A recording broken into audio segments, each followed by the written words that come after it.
Today, we're looking at the 2024 Chevrolet Trax, a compact SUV that may not live up to your expectations. So keep on watching to learn about 7 reasons why you should avoid the Trax as an option for your next SUV. The powertrain is pathetic.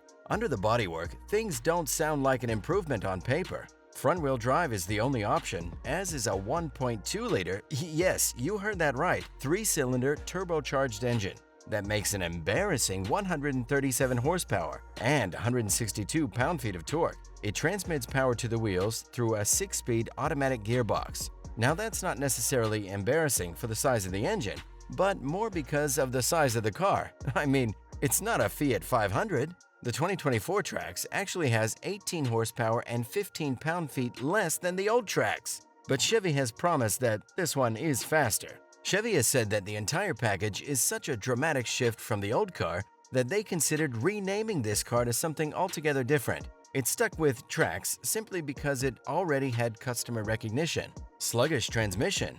Another issue is the sluggish transmission, which doesn't downshift as promptly as we'd like. That said, we'd still take it over a CVT any day. Fuel economy is rated at 30 miles per gallon combined, which is not as good as compact cars like the Honda Civic, but about on par for a crossover this size. There's no all-wheel drive option. Yep, that's right. We're talking about a crossover SUV here, and the new Trax won't offer an all-wheel drive option, which is pretty disappointing to say the least. Both the Toyota Corolla Cross and the Mazda CX-30 offer all-wheel drive as standard, which on top of the notorious Japanese build quality makes either of them a much smarter choice in this domain. The interior is disappointing. If there's a somewhat obvious and glaring flaw in a lot of GM products is the existence of cheap plastics and terrible switchgear. Now, we wouldn't expect the interior quality of an Audi or Mercedes here, but the Trax certainly doesn't meet the basic standards of today's market. Considering that much of aesthetic design is subjective, the inside of the Trax is attractive. In fact, after driving the GMC Canyon Denali and AT4X just before the Trax, we prefer some details in this crossover. That theme of adding a bit of detail where Chevy could have skipped it continues throughout the cabin. The climate vents get little colored fins, the door cards get more texturing, and the seats have unique patterns too.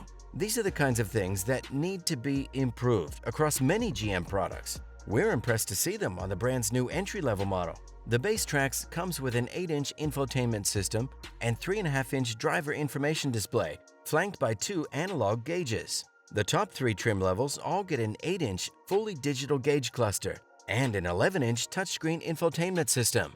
It's also worth noting that the Trax is considerably larger than the old model. In fact, it's 11 inches longer, 4 inches lower, and 2 inches wider than it was in the past. That translates to more cargo and passenger capacity, including 3 extra inches of legroom in the backseat and up to 25.6 cubic feet of storage behind the seats. So we'll hold our hands up on this one. That is certainly an improvement over the previous generation. A few of the major complaints center on the seats, which suffer from short front and rear cushions, leaving taller drivers' legs only half supported, and the strange lack of configurability of the available digital gauge cluster. Entry-level LS and 1RS Trax models get analog gauges with a basic display, along with a smaller 8-inch old-generation touchscreen. Still, the rest of the lineup gets a fully digitized dash with an 8-inch driver display and an 11-inch central screen. Despite the up-level model's available screen area, Chevy only allows the driver's display one bit of secondary info at a time, such as trip data or coolant temperature, alongside the speedometer, tachometer, and fuel gauge. Curiously, there are 3 designs for those primary gauges via the steering wheel controls. Still, changes to the secondary readout are handled via the central touchscreen, where you must find the data you want to display and then select Display in Cluster. It's confusing, and it's a wasted opportunity, given the digital real estate, and the inability to use steering wheel controls to change things there is odd. No hybrid version is available. Now, this issue could be forgiven if the rest of the car was great, but given that this crossover SUV is relying on a small, turbocharged engine to lug it around, I can't help but feel that the new 2024 Trax would have benefited nicely from even a mild hybrid system. Not only would it make it more economical and eco-friendly, but an extra 30 horsepower or so would help take the strain off the engine, whilst also making it better to drive. The Corolla Cross Hybrid is definitely the best option in the Corolla Cross lineup, and it would likely be the same for the Trax. Chevy, are you listening? The ride quality is very average. Chevrolet stated that its Trax customers want a vehicle that still drives much like a car, and they've delivered that for the most part. Experts' testing grounds were a mix of urban streets around Asheville proper and remote locations like Batcave, North Carolina, and Chimney Rock State Park, neither of which featured a place to take a photo of the Trax with the attraction in the background, sadly. The mix of roads proved that the Trax was a jack of all trades and a master of none. In town, the little 3-cylinder engine is adequate. In fact, we doubt most folks would know that such a pint-sized engine propelled them. Low-end torque is readily available and the 6-speed automatic is smooth. It's quiet too, thanks to active noise cancellation on every trim level. The seats are comfortable, moderately adjustable, and supportive enough that long drives don't feel taxing. It's not the perfect package. Modulating the throttle is a chore when driving aggressively. It feels very much like 70% of the throttle pedal provides just 20% of the available power. When you reach above that input threshold, there's a noticeable delay before, finally, the Trax gears down, spools up a bit of boost, and gives you what power it can, which isn't much. Missing the wow factor of a new model. The 2024 Chevy Trax isn't just all new for the USA, it's new across several markets around the globe. Well, mostly new. It debuted in mid-22 as an all-new model in China, but it was called the Seeker instead. As such, it looks almost identical to that vehicle, which is to say that it leans into the rest of Chevy's current design language pretty hard. If you mistake it for a Trailblazer or even the normal Blazer after a quick glance, we wouldn't blame you. That's very intentional. The face of this crossover is no longer a down-market droopy one. It's sharp, it's angular, and it leans into the trend of high-mounted LED daytime running lights and low-mounted minimalist headlights. The new look isn't one Chevy can afford to miss on. The Trax sits at the bottom of the lineup as the entry-level offering, now that the Spark, Sonic, and the Cruise are long gone.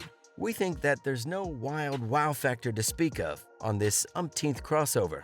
Poor gas mileage. There's a big fuel economy penalty for trying such driving too. In testing, the latest Trax achieved just 18.7 miles per gallon combined on a 65-mile journey, which is around 8 or 9 miles per gallon short of the Kia Soul and as much as 12 miles per gallon shy of the new Corolla Cross. In terms of what's good about the new Chevrolet Trax, and there are some things for sure, it certainly looks better than the previous generation, which admittedly wasn't hard, but still, it also offers buyers a crossover SUV at an affordable price, $25,000 to be more precise, which, with the soaring demand for SUVs, comes soaring prices, so to get one for under $30,000 is rare.